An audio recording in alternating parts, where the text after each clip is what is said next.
Perencanaan, kita akan bicara tentang perencanaan dan pengembangan karir. Ya, tujuannya agar Anda bisa memahami konsep perencanaan dan pengembangan karir. Pentingnya melakukan perencanaan pengembangan karir, terutama buat perusahaan. Karena kita sedang berbicara tentang praktek manajemen sumber daya manusia yang itu merupakan wilayahnya atau domainnya atau levelnya adalah level kebijakan perusahaan. Maka kita sedang berbicara tentang apakah perusahaan perlu melakukan perencanaan pengembangan karir bagi karyawan-karyawannya. Memahami perencanaan pengembangan karir pada dunia kerja. Karir, apa itu karir?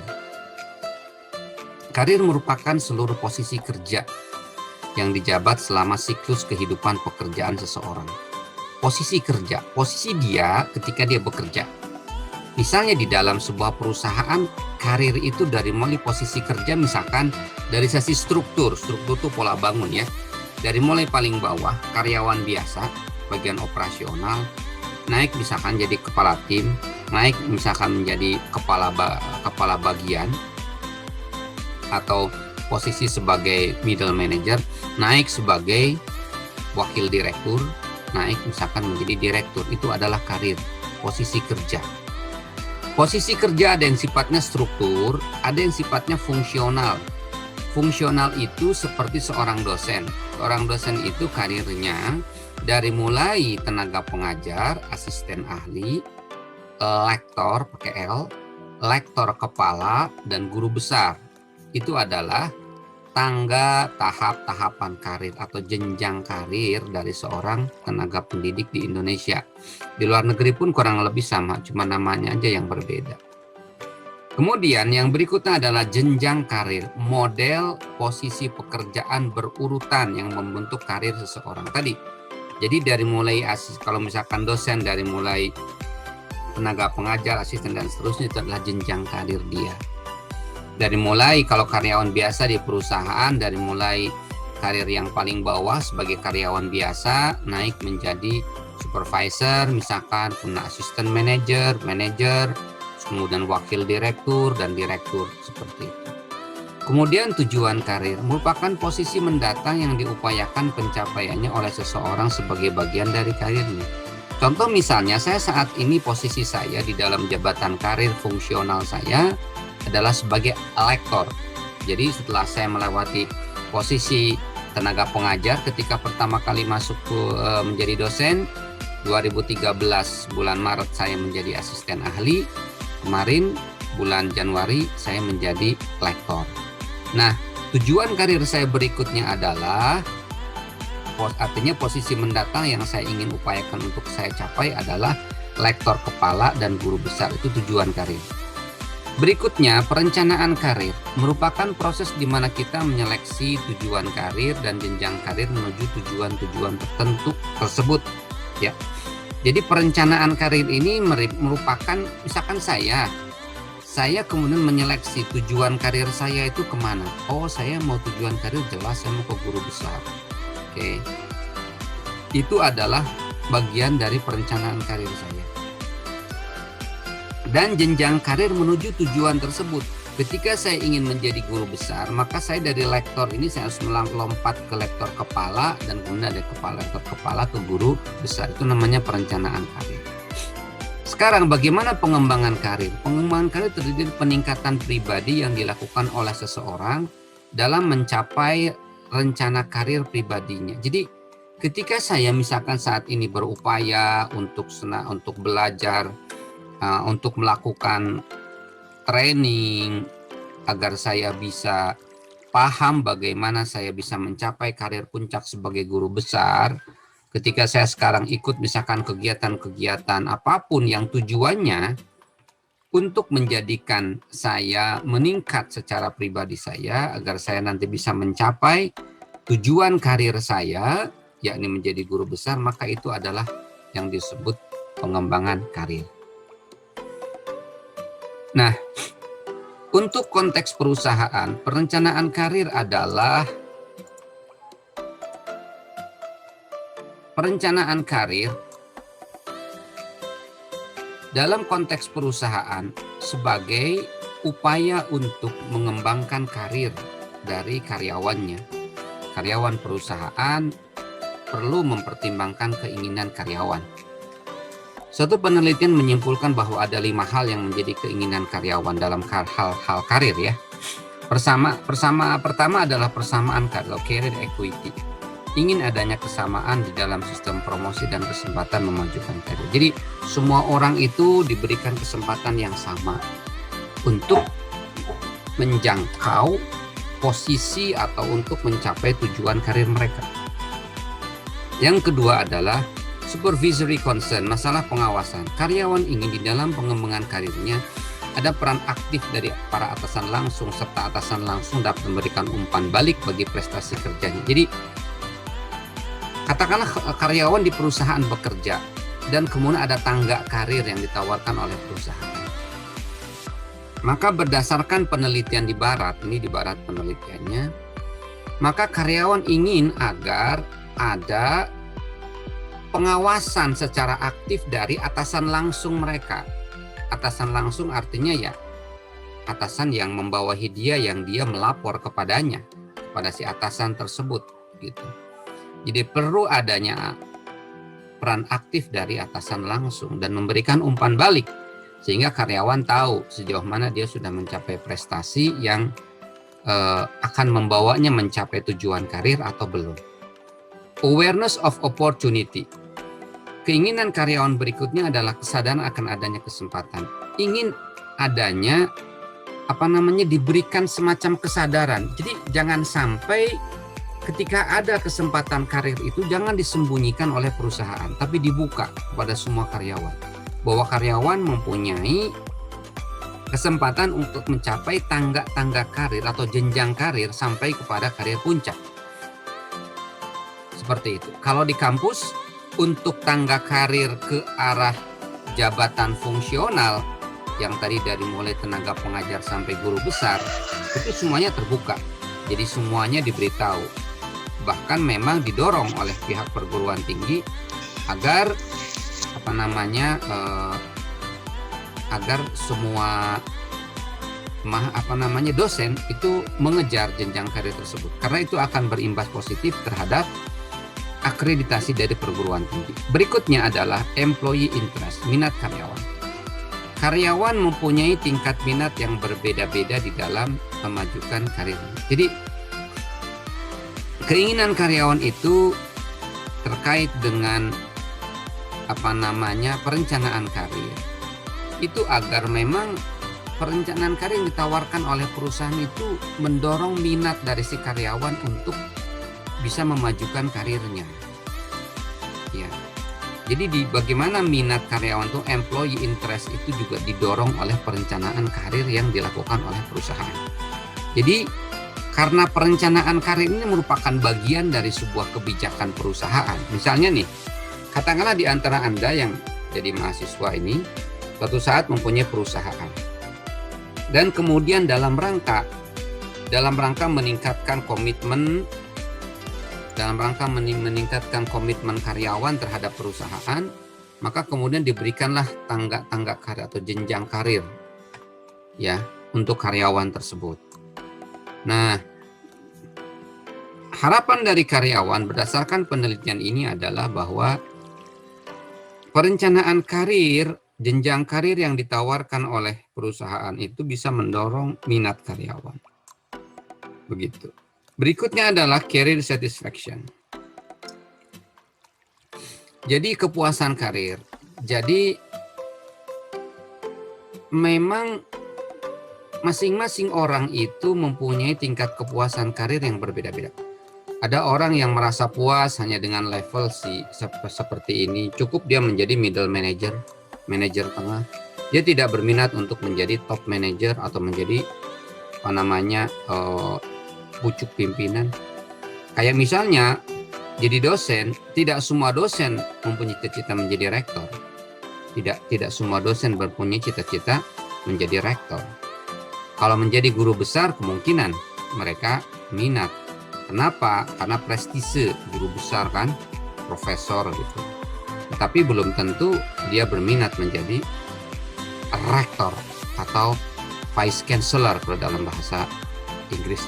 Jadi ada 5 hal yang menjadi keinginan karyawan ketika kita berbicara tentang perencanaan karir. Ada career equity, supervisory concern, awareness of opportunity, employee interest, dan career satisfaction. Tujuan dan manfaat dari perencanaan karir. Pertama, align strategy and internal staffing. Jadi ketika perusahaan itu membuat jenjang karir untuk karyawannya, maka manfaat dari jenjang karir tersebut adalah dapat membantu karyawan dalam perencanaan karir. Departemen SDM dapat menjelaskan rencana kerjanya serta mendapatkan bakat yang diperlukan untuk mendukung strategi perusahaan. Jadi dengan adanya jenjang karir tersebut, maka perusahaan kemudian bisa melihat mana karyawan yang mempunyai bakat, mana karyawan yang mempunyai talenta yang bisa bermanfaat untuk perusahaan. Berikutnya, develops promotable employees. Mengembangkan karyawan yang dapat dipromosikan. Jadi, membantu penyediaan bakat-bakat karyawan internal guna memenuhi lowongan karena pensiun, pengunduran diri, atau pertumbuhan organisasi. Jadi ketika si perusahaan itu berkembang, bertumbuh, pasti mereka memerlukan karyawan-karyawan yang mempunyai kualitas. Maka dengan pemberian tangga karir dari perusahaan kepada karyawan, maka si perusahaan bisa melihat mana-mana saja orang-orang yang berkualitas. Berikutnya, facilitates international placement, memudahkan penempatan luar negeri, membantu mengidentifikasi dan menyiapkan penempatan karyawan ke seluruh penjuru dunia. Ketika ini konteksnya perusahaan atau organisasi yang multinasional. Ketika ada jenjang karir, katakanlah sampai pada level tertentu, katakanlah levelnya middle manager atau top manager, maka kemudian dia layak untuk ditempatkan di luar negeri untuk membuka cabang, misalnya seperti itu. Maka dengan adanya perencanaan karir dan kemudian karyawan didorong untuk menaiki tangga-tangga karir agar kelihatan mana yang berhasil, mana yang tidak, maka itu kemudian bisa memudahkan dari si perusahaan untuk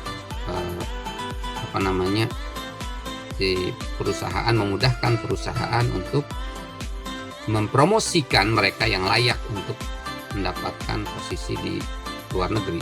Berikutnya, assist with workforce diversity, membantu di dalam keanekaragaman negeri. Membantu karyawan yang beraneka ragam latar belakangnya di dalam mempelajari harapan-harapan perusahaan. Jadi dengan adanya perencanaan karir, ya, maka bisa membantu karyawan yang beraneka ragam latar belakangnya di dalam mempelajari harapan-harapan di dalam perusahaan. Jadi perencanaan karir itu merupakan gambaran dari harapan-harapan perusahaan terhadap karyawan. Contoh misalnya, di perguruan tinggi,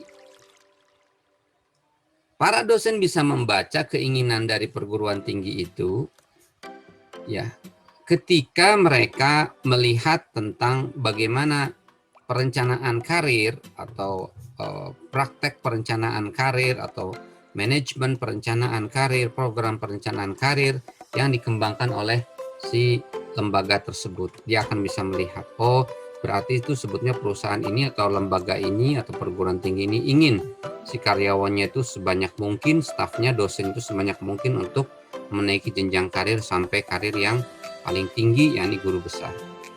Lower turnover, mengurangi pergantian atau keluar masuk karyawan. Meningkatkan perhatian dan loyalitas karyawan terhadap perusahaan selama tingkat pengunduran diri karyawan. Jadi loyalitas karyawan terhadap perusahaan itu akan semakin tinggi ketika si perusahaan menawarkan adanya perencanaan karir atau pengembangan karir. Taps employee potential, menyaring potensi karyawan, mendorong karyawan untuk lebih selektif dalam menggunakan kemampuannya sebab mereka mempunyai tujuan karir yang lebih khusus. Jadi untuk bisa mengambil potensi-potensi yang diperlukan oleh perusahaan, gitu. Makanya kemudian dilakukan perencanaan karir untuk karyawannya. Penawaran, ditawarkan, jadi perencanaan karir itu ditawarkan, nih karyawan kalau mau kerja di perusahaan saya ada jenjang karirnya ini, seperti itu. Further personal growth, meneruskan pertumbuhan pribadi. Jadi mendorong karyawan untuk terus berkembang dan adanya perencanaan karir yang ditawarkan oleh perusahaan yang kemudian menjadikan si karyawan memiliki tujuan karir. Reduce hoarding, mengurangi penimbunan, menjadikan karyawan sadar akan pentingnya kualifikasi karyawan, mencegah manajer yang mementingkan dirinya sendiri, menyadarkan bahwa departemen SDM bukanlah departemen yang menentukan segala-galanya. Ya. Reduce hoarding artinya, jadi ketika di sebuah perusahaan itu ada perencanaan karir, kayak saya sebagai dosen ada jelas tuh tangga-tangga karir atau jenjang karirnya. Maka saya kemudian merasakan betapa pentingnya persyaratan saya untuk misalkan bisa menaiki tangga menjadi guru besar, atau level selanjutnya dari saya adalah lektor kepala. Betapa pentingnya itu gitu. Itu diantaranya. Dan mencegah manajer yang mementingkan dirinya sendiri, menyadarkan departemen SDM bukan dapat menentukan segala-galanya. Jadi bahwa perencanaan karir yang kemudian mendorong karyawan untuk mengejar tujuan karir mereka itu bisa menjadikan departemen SDM itu sadar bahwa sebetulnya ya yang menjadikan karyawan itu naik ke tangga yang lebih tinggi itu bukan karena departemen SDM-nya, tetapi memang karena si karyawannya yang aktif, kemudian mencoba meningkatkan kualifikasi diri. Satisfies employee needs, memuaskan kebutuhan karyawan. Adanya kesempatan pada karyawan untuk tumbuh dan berkembang, serta terpenuhnya kebutuhan individu akan harga dirinya akan menjadikan para karyawan merasa puas. Jadi karyawan itu punya kepuasan, ya, ada keinginan untuk beraktualisasi diri. Seperti contoh, nggak sejauh-jauh aja misalkan untuk dosen ya, atau untuk guru. Dia itu punya keinginan untuk bisa beraktualisasi. Ketika dia misalkan menjadi seorang guru besar, di belakang namanya disematkan profesor, maka itulah kebutuhan yang diinginkan. Ya, dan itu adalah merupakan peningkatan harga diri dari seseorang. Berarti apa yang dia katakan nantinya itu mungkin akan lebih memiliki ketajaman karena dia adalah seorang guru besar. Assist affirmative action plans, membantu perencanaan seafir, membantu menyiapkan pekerjaan yang lebih penting serta pelaksanaan rencana kegiatan yang lain. Jadi setelahnya karyawan itu, jadi ketika ada perencanaan karir dan kemudian karyawan menapaki jenjang-jenjang karir itu, maka hal itu membantu para karyawan menyiapkan kepada pekerjaan yang lebih penting. Pekerjaan yang lebih memerlukan kemampuan, kapasitas, keterampilan, kompetensi yang lebih serius. Seperti itu. Oke. Nah, sekarang apa dukungan perusahaan yang perlu diberikan kepada karyawan ketika karyawan itu ingin mendapati karir? Pertama, pendidikan karir. Jadi menyadarkan tentang manfaat perencanaan melalui berbagai teknik pendidikan seperti lokal karir dan seminar. Dengan tujuan agar karyawan paham pekerjaan dan karirnya di perusahaan. Memahami pekerjaan seperti dosen, paham akan pekerjaan dosen itu adalah sebagai pendidik, kemudian peneliti, dan mengabdi kepada masyarakat. Itu tugas dosen itu 3. Dan kemudian membantu para dosen, contohnya misalkan untuk konteks dosen, dalam pencapaian tujuan karir para dosen. Begitu. Tujuan dari pendidikan. Jadi harus ada namanya pendidikan karir. Memberikan suatu pendekatan untuk membuat perencanaan karir individu. Jadi kayak misalkan saya, kalau ada program pendidikan karir di UGJ, maka pendidikan karir itu akan memberikan kepada saya pengetahuan bagaimana merencanakan karir saya sampai guru besar. Menjelaskan tentang peranan karyawan, pengawasan, serta bagian SDM di dalam perencanaan pengembangan karir individu. Dalam pendidikan karir yang diberikan oleh perusahaan, yang dimana sebelumnya perusahaan sudah menetapkan adanya perencanaan karir, adanya jenjang karir, maka Memberikan pendidikan karir itu bisa menjelaskan kepada karyawan tentang peranan karyawan, kemudian bagaimana pengawasannya. Pengawasan itu bagaimana si karyawan diawasi oleh atasannya, ya, yang kemudian itu akan menentukan nilai atau poin yang akan didapat oleh si karyawan, yang itu bisa digunakan untuk kenaikan jenjang karirnya. Serta bagian SDM dalam perencanaan pengembangan karir individu. Memberikan informasi realistis tentang pekerjaan karir untuk membuat perencanaan karir. Jadi dalam pendidikan karir itu fungsinya memberikan informasi pada karyawan tentang pekerjaan dan karir. Informasi tentang perencanaan karir, ya. A, tentang pendidikan karir, dukungan perusahaan itu. Yang kedua tentang informasi tentang perencanaan karir, yakni Departemen SDM menyediakan informasi yang diperlukan seperti uraian pekerjaan serta persyaratannya, serta informasi tentang jalan alternatif menuju karir. Ini salah satu hal. Yang kedua, jadi yang pertama pendidikan karir yang dilakukan oleh perusahaan untuk mendukung pencapaian karir karyawan. Yang kedua adalah penyediaan informasi tentang perencanaan karir. Berikutnya adalah konseling karir. Jadi si perusahaan membuka konseling untuk membantu karyawan memilih pekerjaan yang diminati serta mengamati dan menafsirkan sikap, keterampilan serta psikologi lainnya. Jadi konseling karir ini untuk tanya jawab kalau karyawan ingin tahu bagaimana cara menapaki jenjang karir mereka. Bimbingan karir. Setelahnya konseling karir bisa juga diberikan bimbingan karir, membantu karyawan menetapkan tujuan-tujuan karir dan menumbuhkan jenjang karir yang sesuai dengan minatnya, sesuai dengan kondisinya. Gitu. Oke. Hal-hal yang terkait dengan pengembangan karir karyawan. Pertama, perlu adanya prestasi kerja. Ya. Jadi kalau misalkan Anda pengen karirnya meningkat, maka berprestasilah. Job performance. Gitu. Berikutnya adalah exposure, keterbukaan, mengetahui apa yang diharapkan dari adanya promosi, pemindahan, ataupun kesempatan berkarir lainnya dengan melakukan kegiatan yang kondusif. Jadi salah satu hal yang penting, hal-hal yang terkait dengan pengembangan karir karyawan adalah exposure. Jadi karyawan untuk mengetahui apa yang diharapkan dari adanya promosi, pemindahan, ataupun kesempatan berkarir lainnya. Begitu. Berikutnya adalah hal yang penting terkait dengan pengembangan karir karyawan adalah networking atau jejaring kerja. Iya.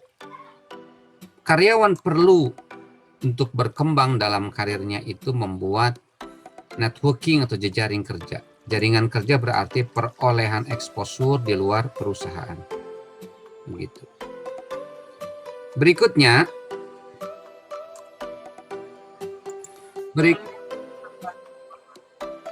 hal yang terkait dengan pengembangan karir karyawan adalah pengunduran diri terjadi bila perusahaan tidak memberikan kesempatan yang cukup untuk berkarir sehingga karyawan akan mencari perusahaan yang lain. Jadi itu ya.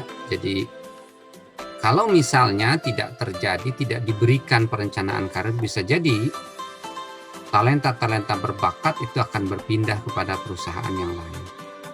Berikutnya adalah organizational loyalty atau kesetiaan kepada organisasi. Pada sejumlah perusahaan, orang menempatkan loyalitas para karir di atas loyalitas mereka kepada perusahaan. Ketika level loyalitas perusahaan rendah, maka itu merupakan hal yang umum terjadi di kalangan lulusan perguruan tinggi dan para profesional. Jadi ada orang lebih fokusnya itu kepada karir. Ketika dia masuk ke perusahaan, ternyata dia tidak ada karir yang jelas. Dia nggak tahu nanti dia bisa nyampe puncak karirnya dengan gaji sekian, dia tidak tahu. Ya udah, dia mungkin akan pindah ke perusahaan yang bisa menjanjikan adanya jenjang karir yang jelas. Mentors and sponsors, pembimbing dan sponsor. Pembimbing adalah orang-orang yang dapat membantu pengembangan karir, sedangkan sponsor adalah seseorang di dalam perusahaan yang dapat menciptakan kesempatan bagi karyawan untuk mengembangkan karirnya. Jadi itu hal yang penting terkait dengan pengembangan karir karyawan adalah menyediakan mentor dan sponsor. Kemudian key subordinates, ada bawahan yang mempunyai peranan kunci. Ketika manajer ingin naik tangga karirnya, maka dia perlu punya bawahan yang bisa mendorong, bisa membantu si atasan itu untuk terus tangga karirnya naik. Kalau misalkan seorang manajer punya bawahannya itu bawahan yang tempe, yang tidak bisa membantu, tidak bisa berprestasi, otomatis si manajer pun tidak akan terangkat karirnya. Growth opportunities, hal-hal terkait dengan pengembangan karir berikutnya adalah peluang untuk tumbuh. Bahwa karyawan hendaknya diberi kesempatan untuk meningkatkan kemampuannya, misalnya melalui pelatihan, kursus, atau melanjutkan jenjang pendidikannya. Bagi perusahaan-perusahaan besar yang sangat memerlukan talenta-talenta hebat, maka peluang untuk tumbuh ini dikembangkan oleh si perusahaan dengan misalnya dikursuskan ataupun disekolahkan. International experiences atau pengalaman internasional untuk orang-orang yang mendekati posisi operasi atau staf senior, maka pengalaman internasional menjadi peluang pertumbuhan yang semakin penting. Artinya ketika katakanlah kalian misalnya suatu saat bekerja di perusahaan dan ada kesempatan untuk misalnya magang ataukah mungkin ditempatkan di cabang perusahaan yang kalian tempat kerja di luar negeri, maka terimalah karena itu bisa meningkatkan nanti ketika pulang lagi ke tanah air bisa jadi karirnya menjadi naik.